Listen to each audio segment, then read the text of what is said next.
တို့အင်းလေးတို့ညောင်ရွှေတို့ရောက်ပြီဆိုလို့ရှိရင်ဒေသခံမဲ့တီးတဲ့ရေပူစမ်းနေရာလေးကိုပြောပြပေးမယ်နော်ဒေသခံတွေကတော့ရေပူစမ်းဆိုလို့ရှိရင်မနက်စောစောဆင်ရတာကိုသဘောကျတယ်ဒါပေမဲ့ကိုရီးယားကတော့ရေချိုးတဲ့အချိန်ပဲသွားချင်တယ်ပေါ့နော်အဲ့ဒါကြောင့်မို့လို့အေးစစ်စစ်မှထားပြီးတော့သွားခဲ့တယ်လောလောဆယ်တော့ရွှေညောင်ဈေးမှာမနက်စာသွားစားမယ်ဒီနေ့ကဈေးနေ့တော့မဟုတ်ဘူးဒါပေမဲ့လည်းဟင်းသီးဟင်းရွက်တွေစုံစုံလင်းလင်းနဲ့စိတ်ဆူဆူလေးတွေတွေ့ရတယ်ပေါ့နော်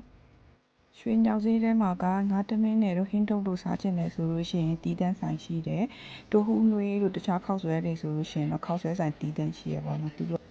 တဆိုင်ထဲမှာတွဲရောင်းတာမတွေ့ဘူးပေါ့နော်ငါးတမင်းနဲ့ဝတ်တချင်ဟင်းတုပ်ကိုလည်းအရောစားမယ်ဆိုရင်လည်းလုပ်ပြီးတယ်စားလို့ရတယ်သွားမဲ့ရေပူစမ်းနာမည်ကဦးထေးဝင်းရေပူစမ်းလို့ခေါ်တယ်။သူကကလောဘက်ကလာမယ်ဆိုရင်ရွှေညောင်တိုးဂိတ်မရောက်ခင်မှာ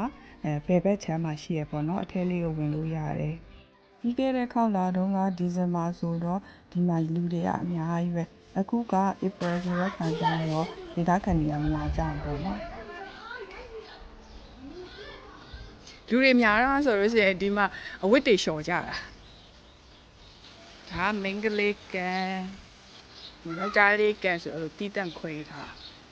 ဒါဝယ်စားလဲဖို့အတွက်ဒါ family room လို့အဲ့လိုမျိုးဟာဖြစ်လိမ့်မယ်အဲ့အထဲထဲမှာဒီအထဲမှာ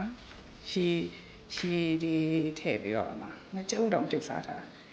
private ဒါ private room နဲ့ private room တဲ့တိတ်မကြိုက်ရေဘူးစမ်းဆိုရင်အဲ့လို public area မှာပြောကြီးစော့ရတာကြိုက်တယ်အခုကလူမျိုးရှိဒီမှာနာနာနေနေခောက်ဆွဲပြုတ်ကျက်ဥမုတ်တွေပါအေးလိုက်တော့ရတယ်ဘုံကြီးကတော့တလုံး9000မလေးကြည့်လိုက်တာဒီနေ့ကဘာဖြစ်လို့လဲဒီပိတ်ရတနေ့နေဆိုပေမဲ့လည်းငါတိတ်မလားဒီတော့ချက်ပါ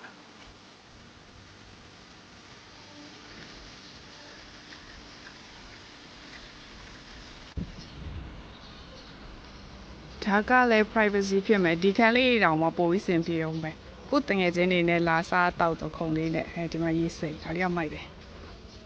ဒါမဲ့ဒီမှာသူများတိတ်မလာကြဘူးထင်တယ်ဒီဘက်ချမ်းလူအောင်တိတ်မရှိချမ်းရက်ကျဲပဲရေးစိမ်မိုးကတော်တော်ပူတော့ဒီတကူလုံးစိမ်မိုးအချိန်တော်တော်ယူရတယ်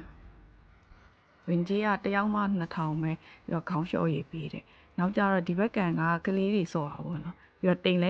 ရေလဲအေးတော့ဒီဘက်မှာပြောင်းစော့ကြတယ်2 နာရီလောက်ရေစော့ပြီးတော့မစော့နိုင်တော့ဘူးပြန်ကြတယ်ဒီနေ့ကအိမ်မှာနာနေရင်းနဲ့အဖော်တွေကောင်းလို့ညနေလဲကြတော့အေးတာယာဝိုင်းချန်ကိုရောက်ခဲ့တယ်အေးတာယာဝိုင်းချန်ကတော်တော်လှတယ်နေ့လည်ဘက်တော့အရောက်ဖြစ်တော့စပစ်ချန်ရဲ့ဘက်ကိုပတ်ပြီးတက်ဖို့မရဖြစ်ဘူးပေါ့နော်ဒီညဘက်ကျတော့ view လေးတော်တော်လှတယ်အဲ့ဒီထိုင်ကုန်မှာထိုင်လို့ရဖို့အတွက်က reservation တော်တော်လုံးယူရတယ်ခက်တယ်လူတိုင်းအဲ့နေရာမှာထိုင်နေကြတာဒီဝိုင်းချန်မှာအစားအသောက်တွေအမြည်တွေလည်းအရန်ကောင်းတယ်သူ့ရဲ့ signature ကစားတော့က beef steak တော်တော်စားကောင်းတယ်ရာသီဥတုအေးလေးမှာဒီအမြည်ကောင်းလေးနဲ့တကယ်ချင်းတွေနဲ့ဟန်ကောက်လုပ်ရတာတော်တော်အဆင်ပြေတယ်ကလောတောင်ကြီးဘက်သွားမယ်ဆိုလို့ရှိရင်တော့အေးတာယာဝိုင်းချန်ကိုဝယ်လဲပဲဒါမှမဟုတ်ဒီညနေဘက်မှာလည်းထိုင်ပြီးတော့မှဟန်ကောက်လုပ်ဖို့recommend ပေးပါတယ်ရှင်